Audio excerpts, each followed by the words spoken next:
Hello everyone, I am Monali and I welcome you all in this video lesson with a very big heart. Students, in today's lesson we are going to talk about harmful microorganisms. So let's get started. Several microorganisms are harmful to plants and animals, including human beings, but there are fewer harmful organisms than beneficial ones. They can enter the body of a host organism through various modes of transmission such as air, water, food, insects, cut and wounds, and direct contact, and cause diseases. You must have a question here: how to define a disease? The term disease literally means disturbed ease. So we can say that it is a condition in which the normal functioning of the body is disturbed. Many a times such conditions are not very serious and get cured, but sometimes they become serious and even fatal. Let's try and understand what pathogens are. Pathogens are the microorganisms that cause diseases. They are also called as germs. Another important term here is incubation period. Incubation period is the period between the entry of germs and the appearance of the first symptoms of the disease. Let's have a look at the types of diseases. Based on causative agents, diseases can be of following types: communicable diseases or infectious diseases, and non-communicable diseases or non-infectious diseases. I hope you all remember about communicable diseases. These are transmissible diseases and can spread from one person to another either directly or through various other agents. Whereas non-communicable diseases are non-transmissible diseases and they do not spread from one person to another, and that is why they are also called as non-infectious diseases. Communicable diseases are caused by microorganisms like viruses, bacteria, etc. Sometimes it's also caused by worms, but there is no same reason for these non-communicable diseases. Here these diseases are caused by some internal factors like deficiency of nutrients, like malfunctioning of organs, uncontrolled cell divisions, etc. We can have few examples of communicable diseases like cough and cold, flu, AIDS, measles, etc. Whereas examples of non-communicable diseases are cancer, diabetes, night blindness, scurvy, etc. Let's have a look at few pathogens and common diseases associated with them.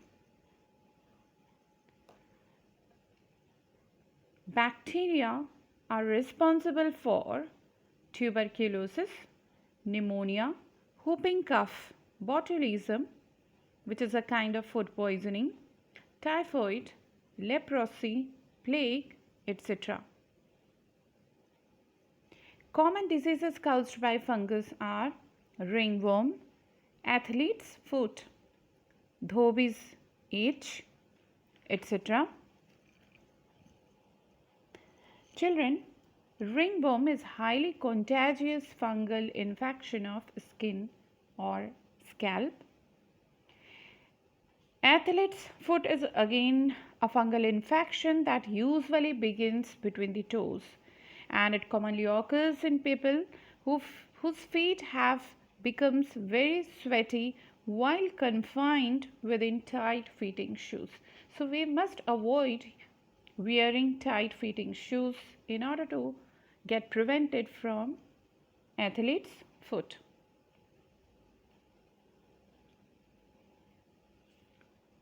Some common diseases caused by viruses are chickenpox, measles, mumps, polio, encephalitis, influenza, common cold, rabies, hepatitis, AIDS, etc. Few common diseases caused by protozoa are amoebic dysentery, sleeping sickness, malaria, kala-azar. Common symptoms of amoebic dysentery are frequent watery stools along with blood and mucus, severe abdominal pain, etc. Common symptoms of sleeping sickness are fever, headache, mental confusion, poor coordination, sleep disorder.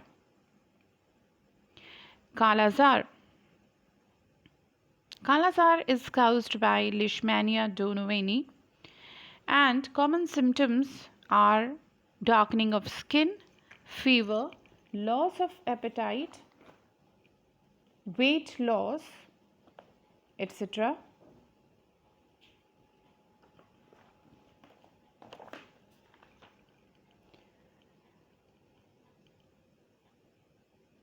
Common diseases caused by worms are Ascariasis, Taniasis, Elephantiasis, etc.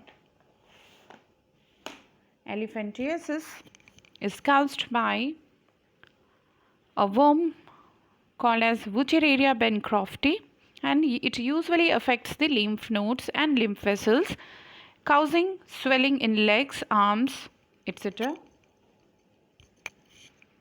Taniasis is caused by Tania, that is the tapeworm. So tapeworm present in the pork is Tania solium, whereas tapeworm present in beef is called as Tania saginata. It is caused by eating undercooked beef or pork that contains the tapeworm eggs. And common symptoms include extreme weakness, intestinal infection, severe abdominal pain, etc. Ascariasis is caused by Ascaris lumbricoides, and it is a kind of intestinal parasite. Symptoms are severe abdominal pain, vomiting, weight loss, worm in vomit, stool, etc. Let's see modes of transmission of diseases. So diseases which spread through air are called as airborne diseases or droplet infection. These diseases get transmitted from an infected to a healthy person through air. The pathogens of these diseases enter the air when the infected person coughs or sneezes. The healthy person who breathes the infected air also suffers from the disease. Common examples are tuberculosis, flu, etc. Students, by mistake, spelling of tuberculosis is wrong here. You must correct it. Correct spelling is tuberculosis.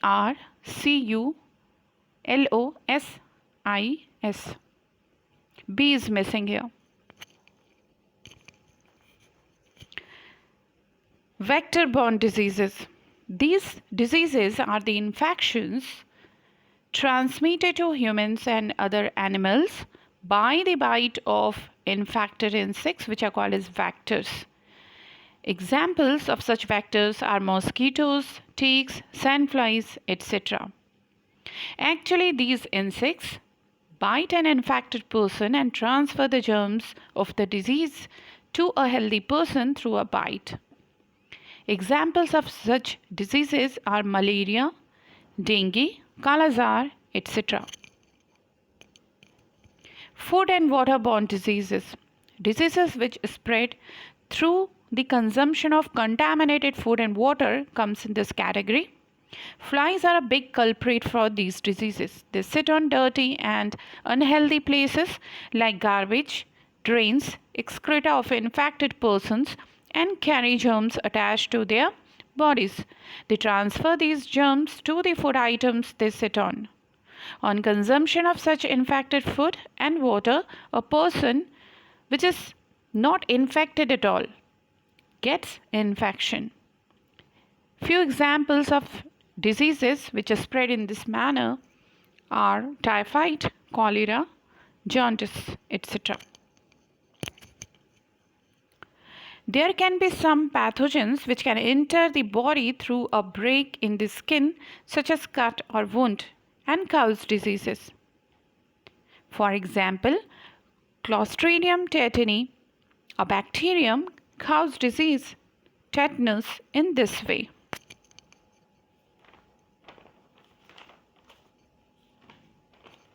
Children, tetanus is also popularly called as lockjaw because in its last phase, the patient's jaws are tightly closed or locked. Death results in most of the cases. Let's have a look at few common diseases in human beings. Pathogens responsible for these diseases, mode of transmission and prevention. Let's begin with cholera. So cholera is caused by a pathogen, bacteria, which is a bacteria. Mode of transmission is consumption of infected water and food. We can get prevention from this disease with the help of vaccination and by avoiding eating uncovered food and water. Chickenpox, it's a viral disease and mode of transmission is contact with infected clothes, towels, etc. of the infected person. We can get prevented by vaccination and we must try to stay away from the patient's belongings. Polio is another viral disease. It occurs through consumption of infected water and we can get prevention only by vaccination. Typhoid is a bacterial disease and it occurs through consumption of infected water. So we can get prevented from this disease by adopting proper sanitation habits. Tuberculosis is a bacterial disease and mode of transmission is through infected saliva or sputum. Vaccination can prevent us from this disease. Ringworm is a fungal disease. It occurs through direct contact with the infected person. We can get prevented from this disease having good hygiene habits and using prescribed antibiotics once get infection. Common cold is again a very common disease caused by viruses. It spreads through air, that is a droplet infection. Prevention can be done by washing hands properly and using a handkerchief while sneezing. Diarrhea is another common disease caused by bacteria. It spreads through consumption of infected water and food. We must avoid eating uncovered and street food in order to get prevention from this disease. Malaria is a disease which is caused by protozoan.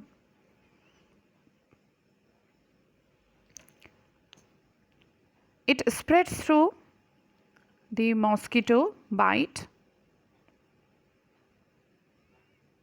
and we can prevent ourselves from malaria by not letting mosquitoes to breed in stagnant water. Rabies is a viral disease, and it is caused due to animal bite by infected animals such as dog or cat. We can prevent ourselves from this disease by not teasing or irritating especially stray animals. And another method is to get the pet animal vaccinated. Let's have a look at few common diseases of animals. Foot and mouth disease is a common disease found in cattle, is caused by virus, and mode of transmission is contaminated air and water, and also contact with diseased animal. Anthrax and grazing animals are commonly affected by this disease. Is caused by bacteria, and it occurs through contact with infected animals. Rinderpest. Cattle is the affected animal. It is caused by virus and spreads through contaminated air and water, and also through contact with infected animal.